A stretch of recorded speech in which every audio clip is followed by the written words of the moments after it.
Hello guys, ടുട്ടു ആണ്. So ഞാൻ ഇന്ന് ചെയ്യുന്ന വീഡിയോ എന്ന് വെച്ചാൽ മാൾട്ടയിൽ സ്റ്റുഡന്റ് കാർഡിന് അപ്ലൈ ചെയ്യാൻ വേണ്ടിയിട്ട് എന്തൊക്കെ ഡോക്യുമെന്റ്സ് വേണം എന്നുള്ള വീഡിയോ ആണ്. അപ്പോൾ ഫസ്റ്റ് നമ്മൾ ഐഡന്റിറ്റി മാൾട്ടയുടെ സൈറ്റിൽ പോയിട്ട് സ്റ്റുഡന്റ് കാർഡിന്റെ ആപ്ലിക്കേഷൻ ഇത് സ്റ്റാർട്ട് ചെയ്യുമ്പോഴേക്കും നമുക്കൊരു ആപ്ലിക്കേഷൻ ഫോം കിട്ടും. ആ ആപ്ലിക്കേഷൻ ഫോം നമ്മൾ ഫില്ല് ചെയ്ത് ഡൗൺലോഡ് ചെയ്തെടുത്ത് ലാൻഡ് ലോഡിന്റെയും നമ്മുടെ കോളേജിന്റെയും സൈൻ ചെയ്തിട്ടാണ് നമ്മൾ ഇതിൽ അപ്ലോഡ് ചെയ്യേണ്ടത്. സോ സപ്പോർട്ടിംഗ് ഡോക്യുമെന്റ്സ് ആയിട്ട് വെക്കേണ്ടത് ഞാൻ ഓർഡറിന് പറഞ്ഞുതരാം.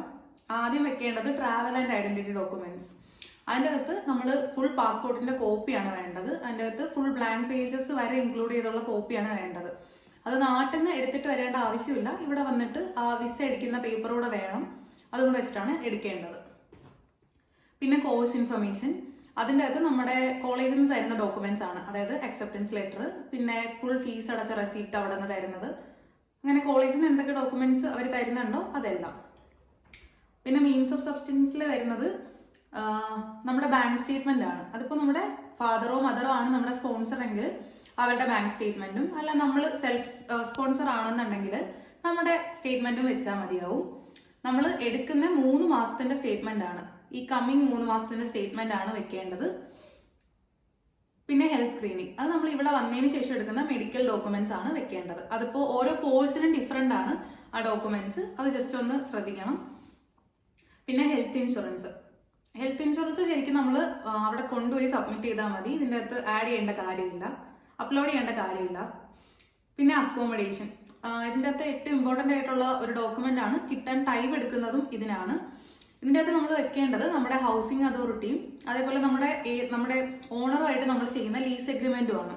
ഈ 2 ഡോക്യുമെന്റ് ആണ് അതിൽ വെക്കേണ്ടത്. പിന്നെ നമ്മൾ ഈ വീഡിയോ എടുക്കുന്ന സമയത്ത് നമുക്ക് ഒരു മെയിൽ വരും. അതായത് നമുക്ക് ഇതേപോലെ ഇത് അപ്ലൈ ആയിട്ടുണ്ട് എന്ന് പറഞ്ഞൊരു മെയിൽ വരും.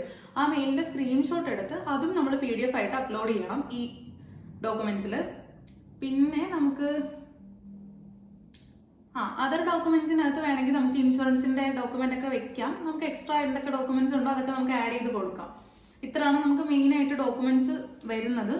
ഇതിപ്പോൾ നമ്മൾ വന്ന് ഒരു നമ്മുടെ ഏജൻസ് ഒക്കെ പെട്ടെന്ന് കിട്ടുമെന്ന് പറയുമെങ്കിലും ഇപ്പൊ ഞാൻ വന്നിട്ട് കറക്റ്റ് 1 മാസമായി. ഞാൻ ഇതുവരെ വെച്ചിട്ടില്ല സ്റ്റുഡന്റ് കാർഡിന് വെച്ച് ഒരു 2-3 വീക്കൊക്കെ ആവും നമുക്ക് ബയോമെട്രിക്സിന് വിളിക്കാൻ.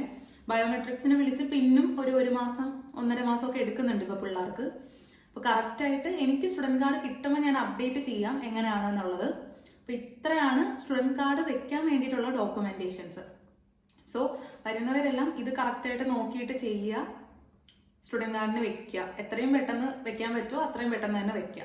ബാക്കി കാര്യങ്ങളെല്ലാം ഞാൻ ഇതിൻ്റെ അകത്ത് ഡീറ്റെയിൽ ആയിട്ട് ഡിസ്ക്രിപ്ഷനിൽ ഞാൻ ലിങ്കും അതേപോലെ എന്തൊക്കെ ഡോക്യുമെന്റ്സ് വേണമെന്ന് കൊടുത്തിട്ടുണ്ട്. നിങ്ങൾ അത് നോക്കിയിട്ട് എന്തെങ്കിലും ഡൗട്ട് ഉണ്ടെങ്കിൽ ജസ്റ്റ് ഒന്ന് കമന്റ് ചെയ്താൽ മതി, ഞാനത് ക്ലിയർ ചെയ്ത് തരാം. ഇത്രയൊക്കെയാണ്. നിങ്ങൾക്ക് എന്തെങ്കിലും ഡൗട്ട് ഉണ്ടെങ്കിൽ feel free to ask me. So ഇങ്ങനെ ഉള്ള വീഡിയോസിന് വേണ്ടിയിട്ട് please do subscribe and like the video if you like it.